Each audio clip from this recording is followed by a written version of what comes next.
یہ وضو کا طریقہ سن لیں ذرا ایک دفعہ. وضو تو سب کو ہی کرنا آتا ہے, لیکن جو صحیح پراپر سنت طریقہ ہے نا اس سے لوگ وضو نہیں کرتے. نماز کا طریقہ تھوڑا لمبا ہے, اب وہ تو پوری کر کے دکھانا پڑے گا نا, تو وہ پھر کسی اور وقت انشاءاللہ. وضو کا جو طریقہ ہے نا, لوگ کیا کرتے ہیں عجیب, نارملی تو سب صحیح کر رہے ہوتے ہیں لیکن جو صحیح سنت طریقہ اس کو فالو نہیں کرتے. طریقہ یہ کہ آپ نے ہاتھ دھونے کے بعد بائیں ہاتھ سے نلکا کھولا, سیدھے ہاتھ میں کیا لیا, پانی لے کے نلکے کو فوراً کیا کر دیا, چلو میں پانی لے کے. لوگ سمجھتے ہیں نلکا کھولنا تو سنت ہے, بند کرنا سنت. ارے بولو نا یار, تو قلی تو سیدھے ہاتھ سے کرنی ہے نا, تو الٹے ہاتھ سے آپ کیا کر دیں گے نلکا بند. کیونکہ نبی صلی اللہ علیہ وسلم جب لوٹے سے پانی نکالتے تھے تو چلو میں پانی لے کے لوٹے کو سیدھا کر دیتے تھے. یہ نہیں کرتے تھے کہ لوٹے سے لوٹا اسی کیفیت میں اور پانی بہتا چلا جا رہا ہے.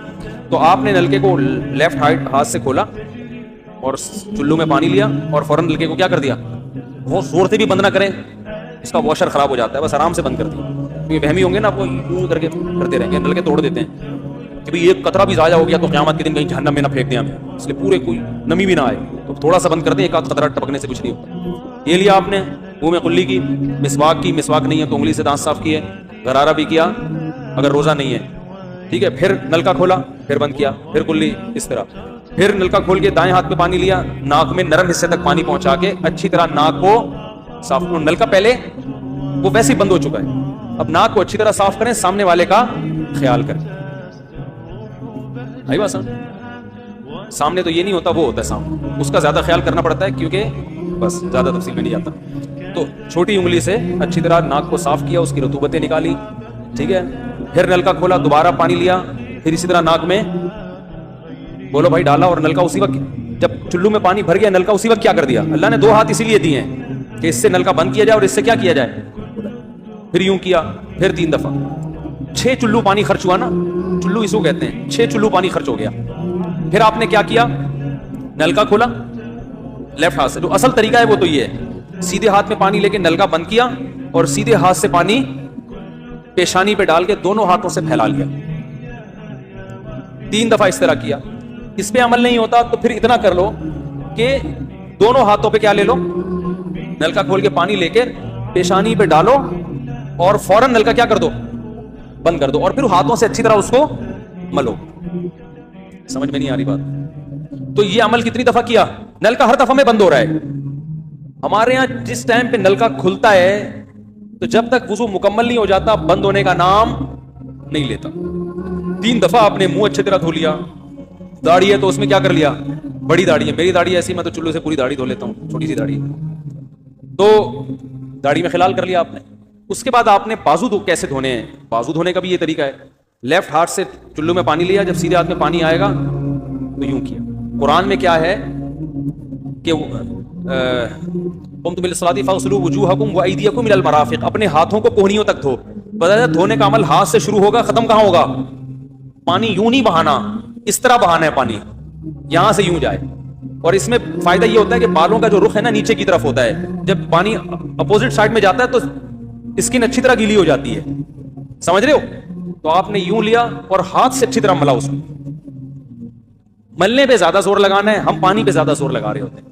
پھر یہ بھی ہو سکتا ہے کہ دونوں ہاتھوں سے لو, دونوں ہاتھوں سے نلکا کھول کے دونوں ہاتھوں سے پانی لے کے, کیونکہ اس میں زیادہ پانی آ جاتا ہے, تو پانی لے کے آپ نے لیفٹ ہاتھ کو بھی یوں کیا نا, تاکہ یہ پانی بھی ادھر ٹرانسفر ہو اور یوں چلا جائے. اس طرح سے آپ نے دوسری دفعہ دھو لیا اور نلکا کیا کر دیا, بند. پھر تیسری دفعہ بھی ایسے ہی کیا.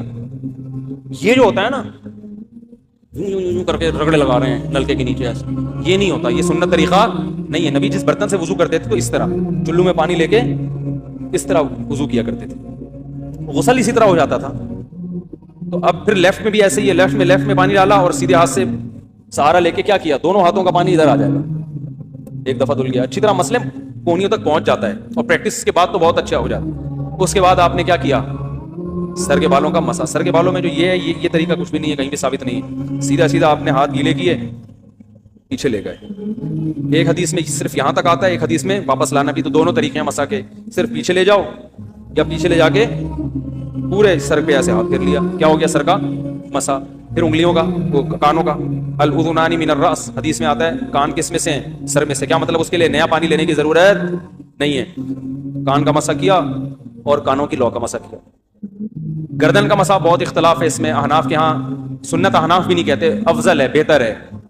سنت کے لیے جتنی مضبوط دلیل ہونی چاہیے وہ گردن کے مسح پہ نہیں ہے. اس لیے احناف کا بھی فتویٰ یہی ہے کہ بہتر ہے کر لو, سنت نہیں, زیادہ زیادہ اس کو مستحب کہا جائے گا. تو گردن کا مسح کر لیں تو بھی ٹھیک ہے, نہیں کریں بولو بھائی ٹھیک. لیکن یہ جو یہاں کا مسح نہیں ہوتا, بعض لوگ پوری گردن کو یوں کر کے لا رہے ہوتے ہیں, ایسا نہیں ہے. تو گردن کا مسح یہ جو یہاں سے کیا جاتا ہے, یہ پچھلے جانب سے ہمارے حضرت اس کے قائل نہیں تھے. وہ کہتے تھے مسح جہاں بھی شریعت میں ملتا ہے یہاں سے ملتا ہے. تو ان کی رائے یہی تھی کہ اگر گردن کا مسح کرنا ہے تو گدی, گردن نہیں گردی, گدی کا مسح وہ یہاں سے کر لے. لیکن یہ کوئی نہ سنت موقدہ ہے نہ کوئی زیادہ تاکید ہے اس کی, کوئی کرے ٹھیک ہے, نہیں کرے تو بھی ٹھیک. تو اس کے بعد اس لیے کہ بہت سے لوگ اس کے قائل نہیں ہیں تو ان سے بحث نہ کریں, ٹھیک ہے نا. بہت سے لوگ نہیں کرتے گردن کا مسح, بہت سے علماء فقہاء اس کے قائل نہیں ہیں.